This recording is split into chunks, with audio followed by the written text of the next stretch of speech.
তাহলে কিন্তু আমরা এই আপনার যে বাসভবন যমুনা সেটি কিন্তু আমরা ঘেরাও করতে বাধ্য হব।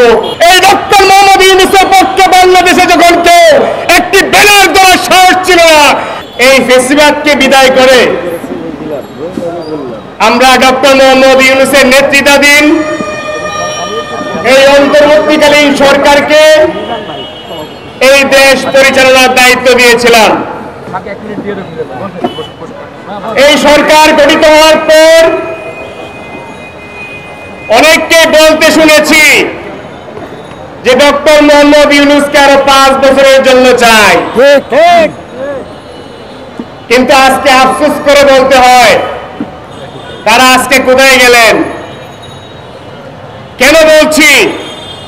বর্তমান যে অন্তর্বর্তীকালীন সরকার, এটি হচ্ছে একটি কাগজে বাঘ, যে বাঘের কোনো পাওয়ার নেই। যদি এই বাঘের পাওয়ার থাকতো তাহলে 2024-এর নির্বাচনের আগে বিএনপি, জামাত ইসলাম, গণ অধিকার পরিষদ সহ 28,000 নেতাকর্মীকে আওয়ামী লীগ গ্রেপ্তার করেছিল। কিন্তু এই জুলাই গণ অভ্যুত্থানে 2,000 মানুষকে হত্যা করে প্রায় 50,000 মানুষকে আহত করে এই আওয়ামী লীগের কিন্তু এখন পর্যন্ত 28,000 গ্রেপ্তার কিন্তু ক্রস করে নাই। এই মতিঝিলে মিছিল হচ্ছে, ধানমন্ডিতে মিছিল হচ্ছে, শ্যামলীতে মিছিল হচ্ছে আওয়ামী লীগের। আর এই প্রশাসন এবং ইউনূস সরকার কি করছেন? তার কাজটা কি? তাকে কেন আজকে আমরা প্রধান উপদেষ্টা বানালাম? এই ডক্টর মোহাম্মদ ইউনূসের বিরুদ্ধে মামলা ছিল। আজকে এখানে দাঁড়িয়ে বলতে চাই, এই ডক্টর মোহাম্মদ ইউনূসের পক্ষে বাংলাদেশে যখন কেউ একটি ব্যানার দেওয়ার সাহস ছিল না, এই গণ অধিকার পরিষদের দাঁড়িয়ে ডক্টর মোহাম্মদ ইউনূসের মামলার প্রতিবাদ করেছিল। সেই ইউনূস কিন্তু বলে গিয়েছেন।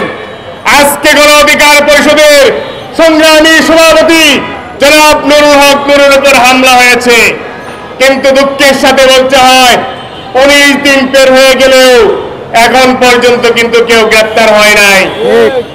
কেন গ্রেপ্তার হয় নাই?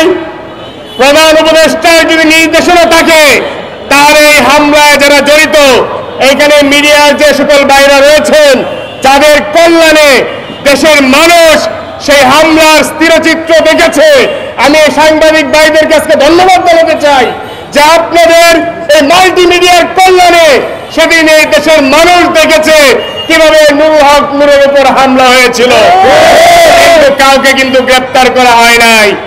আমরা বলতে চাই, এই শেখ হাসিনার দীর্ঘ 17 বছর যে ফেসিবাদ ছিল, আমরা কিন্তু বলেছিলাম যে শেখ হাসিনাকে যে কোনো সময় আমরা ক্ষমতাচ্যুত করব।